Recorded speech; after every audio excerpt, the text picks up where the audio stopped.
पिता के लिए बेटी होती तो बड़ी प्रिय है, और बात भी सही है। सबसे ज्यादा घर में एक बेटी ही ऐसी है जो अपने पिता की सबसे ज्यादा खुरक करती। पिता का ध्यान सबसे ज्यादा कोई रखती है तो बेटी। रात को 2 बजे हो, एक घड़ी माता जी नहीं उठेंगी, पत्नी नहीं उठेगी, बेटा तो उठेगा ही नहीं, निकम्मा। पापा आ गए, खोल दो, तुम ही खोल दो गेट, अब हम सो रहे, हमारा दिमाग खराब ना करो, सो मूड पर आ रहा। ऐसी बातें करके। लेकिन बिटिया कितनी भी थकी हो, बुखार में हो, बीमार हो, बेटी तुरंत जाएगी, झट से दरवाजा खोलेगी, पापा पापा पापा आ गए, पिताजी आ गए, आओ पिता आप बैठो, बीमार है आप बैठो पिताजी, हम रोटी बना देते हैं। बेटी का मोह पिता के प्रति बहुत होता है, और पिता का भी बिटिया के प्रति बहुत मोह होता है। हम तो देखते रहते हैं, दरबार में जब बैठते हैं, कभी धाम पर बैठते हैं, शादी के कितने भी साल हो जाएं, लेकिन बेटियां आती हैं, महाराज जी और तो सब आपकी कृपा है, हमें अपने घर का कुछ नहीं पूछना, हमारे पिताजी ठीक हो जाए। बल्कि ये धर्म पुत्रों का है, लेकिन ये धर्म बेटियां निभाती हैं। धन्य है हमारा भारत, भारत की बेटियों को इसलिए दुर्गा कहा जाता है। बेटियां जिसके घर आती हैं उसके घर खुशियां छा जाती हैं। बेटियां,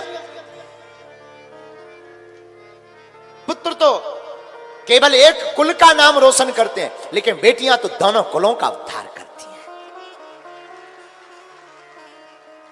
हमारा मानना है, हम आप लोगों से भी प्रार्थना करेंगे। हम लोग बहुत बड़ी गड़बड़ करते हैं, वो गलती करते हैं, बहू को तो लाते हैं, लेकिन कई बार छोटी मोटी बातों पर बहू के माता पिता को सुनाने लगते हैं। हमारी प्रार्थना है, कभी भी हो किसी के भी माता पिता की अवहेलना मत करना, क्योंकि अपने सबसे प्राणों का टुकड़ा, जिगर का टुकड़ा कोई दान में देता है तो वो बाप होता है जो अपनी फूल सी बिटिया को दान में दे देता है। आप कभी विचार करना, आत्ममंथन करना कि 20 साल जिसके घर में बिटिया चहचहाती रही हो, खेलती रही हो, जिस आंगन में कूदती रही हो, जिसकी प्रत्येक दीवाल से उसकी याद जुड़ी हो, घर की एक एक ईंट जिससे बोल करके बात करती हो, और उस बेटिया को एक ही रात में बाप अपने कलेजे पर पत्थर रख करके विदा कर देता है, उस बाप पर क्या गुजरती होगी। इस पूरी दुनिया में हम तो नहीं कह सकते, और भारत में कह सकते हैं, इस पूरे भारत में कोई बाप कितना भी बड़ा कठोर हो, कितने भी बड़े दिल का हो, पर हम दावे के साथ कह सकते हैं कि जिस दिन बेटी की विदा होती है, उस कठोर से कठोर बाप की भी आंख भर जरूर आती है। अकेले में जा करके वो भी रो पड़ता है, उसकी भी नजर भर आती है। कितना भी कठोर हो, जब बेटी जाती है ना, विदा होती है ना, वो भी फूट पड़ता, बिखर जाता है। वो भी 2 दिन तक भोजन नहीं करता, उसे सुरत नहीं रहती। बेटी के सामने जरूर वो मन मार करके मुस्कुराएगा, कितना भी कठोर बाप हो पूरी दुनिया का, कितना भी कठोर बाप, लेकिन जब बेटी की विदा होती है तब उस बाप से पूछना, उसका दिल कितना बिखर जाता है। इसलिए हमारी प्रार्थना है, आप सबसे, सागर के वासियों से प्रार्थना करते हैं, अपने घर में महाभारत मत करना। तुम्हारे घर पर कोई बहू आए ना, बहू बनकर के आए तो क्षमा करना, वो बहू जरूर है तुम्हारी, लेकिन वो किसी की बिटिया भी है, ये मत भूल जाना। वो किसी की बेटी भी तो है, और वो जिसकी बेटी है उससे कभी पूछना, उस बाप से पूछना, उसने अपना तन मन धन सब कुछ लगाया, वो एक रात में विदा कर देता।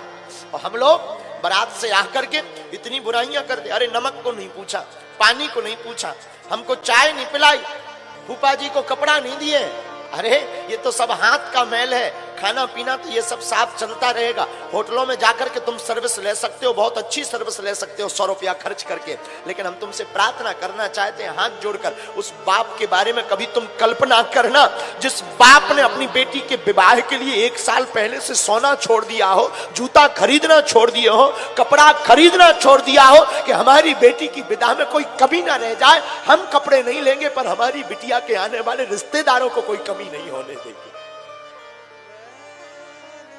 कभी आप आत्ममंथन करना उस बाप के बारे में। वो 1 साल पहले से नहीं सोता है, 1 साल पहले से ये अचार खिलाएंगे, ये ना ये आम तोड़वाना था, ये अचार खवाएंगे बारातियों को, ये स्वागत में टिफिन देंगे, ये हम कपड़ा पहुंचाएंगे रिश्तेदारों के यहाँ, ये हम टोपरी पहुंचाएंगे अपने रिश्तेदारों के यहाँ। और प्रार्थना करना, वस्तुएं तो लिपती आती जाती रहती है, राजा से रंग, रंग से राजा व्यक्ति बन जाता है, परंतु याद रखना व्यक्ति का संबंध लौट कर नहीं आता है। इसलिए नाता को भुनाना, नाता को बनाना। कभी भी हो आपके घर पर जो बहू बनकर आई वो किसी की बिटिया है, और वो अगर बिटिया है तो कभी उसकी अवहेलना मत करना, उसके माँ बाप को ताना मत सुनाना कृपा करके। और जिस दिन तुम ये कर लोगे, जितने भी लोग यहां सुन रहे हैं और भारत में सुन रहे हैं, दृष्टि का खेल है। अगर तुम्हारे घर में कलेश होता है तो कहीं ना कहीं यहीं से कारण प्रारंभ होगा। और अगर तुम अपने घर में सुख शांति चाहते हो तो आज की हमारी कथा सुनकर के जाना। तुम्हारी जिंदगी में बदलाव ना आए तो कर रहना, लेकिन जीवन में उतार करके जाना कथा को। तो तुमको एक सत्य घटना सुनाता हूं। एक नया नया विवाह है, एक गरीब घराने की बेटी थी, दिखने में बड़ी सुंदर थी, तो अमीर घराने में उसका विवाह तय हो गया। विवाह हुआ, अमीर घराने में आई,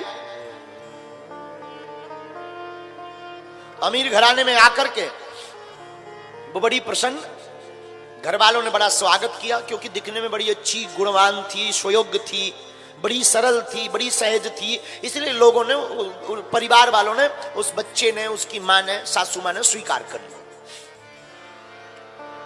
दीपावली आई तो दीपावली के बाद एक नियम होता है मिठाई भेजने का। बहू के घर से ससुराल पक्ष में मिठाई के डिब्बा आते हैं, जो ससुराल में पूरे परिवार को बांटा जाता है। ये तो थे बड़ी गरीब घर से। इसने अपनी मां को फोन लगाया, मां जी दीपावली आ गई है, अब सासू मां पूछेगी मिठाई, तो क्या कुछ व्यवस्था बनी क्या? मां ने कहा, बिटिया तुझे तो पता है उधार उठाकर तेरे पिता ने शादी की है, अभी कर्जा ही 3.5 लाख चढ़ा है, अपने घर पर एक अन्न का दाना नहीं है। बेटी फिर भी मैं कुछ व्यवस्था करके कुछ मिठाई भेजती हूं। शाम को मां ने दोबारा फोन लगाया, बिटिया 1000 रुपया की व्यवस्था हो गई है, मैं तेरे घर पर ना 5 किलो मिठाई भेजती। तो बेटी ने सोचा परिवार इतना बड़ा है, 5 किलो मिठाई अगर आएगी तो मेरी सासू मां ताना सुनाएगी, हंसी उड़ाएगी। देखो कितनी बड़ी